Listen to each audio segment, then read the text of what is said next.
Assalamualaikum warahmatullahi wabarakatuh. Selamat pagi teman-teman.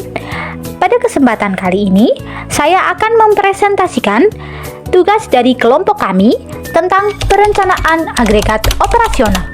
Kalau kata pepatah, tak kenal maka tak sayang. Maka dari itu, izinkan saya memperkenalkan anggota kelompok kami. Yang pertama, Agustina Nurrahayu. Yang kedua, Hilma Romdonah. Yang ketiga, Risa Novia Ardiani. Yang keempat, Rita Dikrilah. Dan yang terakhir, Rizky Nur Hikmah. Baik, langsung saja kita masuk pada materi.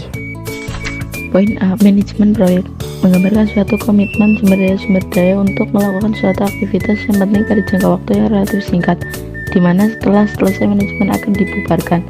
Salah satu penggunaan jaringan yang paling populer adalah untuk analisis proyek. Proyek-proyek yang dianalisis tersebut misalnya konstruksi sebuah bangunan, pembuatan obat-obatan, atau pemasangan sistem komputer yang dapat digambarkan sebagai jaringan. Poin B. Elemen manajemen proyek.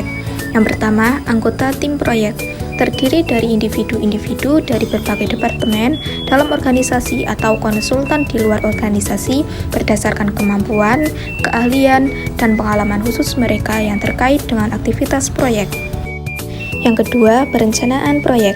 Pernyataan pekerjaan merupakan format deskripsi yang tertulis mengenai tujuan, pekerjaan, dan batas waktu pelaksanaan proyek. Elemen-elemen proses perencanaan proyek yaitu ada tujuan proyek, mengidentifikasi aktivitas, menetapkan hubungan mendahului, membuat estimasi waktu, menentukan waktu penyelesaian proyek, membandingkan tujuan dengan jadwal proyek, menentukan sumber daya untuk mencapai tujuan proyek. Yang ketiga, pengendalian proyek.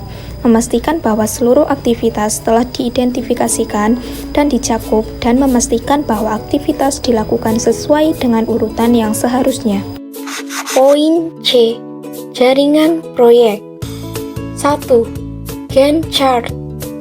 Teknik manajemen tradisional untuk penjadwalan dan perencanaan proyek kecil dengan relatif sedikit aktivitas dan hubungan mendahului.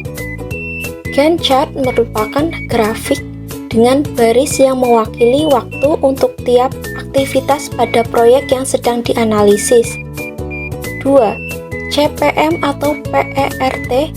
Suatu jaringan CPM juga terdiri dari cabang-cabang dan simpul-simpul yang menggambarkan aktivitas atau suatu proyek dan simpul melambangkan awal dan akhir suatu aktivitas. 3. Garis edar kritis atau critical path. Dalam jaringan pembangunan rumah yang lebih sederhana atau sebelum diperluas, terdapat sebuah garis edar atau path tunggal dengan lama waktu 9 bulan. Perhitungan waktu proyek. 1.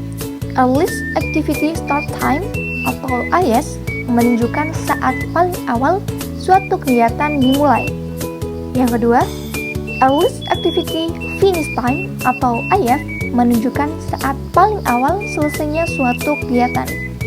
Yang ketiga, Latest Activity Start Time atau ILS menunjukkan saat paling lambat suatu kegiatan harus dimulai. Dan yang terakhir ada Latest Activity Finish Time atau ILF menunjukkan saat paling lambat suatu kegiatan harus sudah selesai. Sekian presentasi dari kelompok kami. Izinkan saya menutup presentasi menggunakan pantun. Tetangga baru namanya Maman, punya anak namanya Dadan. Mohon maaf jika ada kekurangan, jika ada lebihnya tidak usah dikembalikan. Wassalamualaikum warahmatullahi wabarakatuh.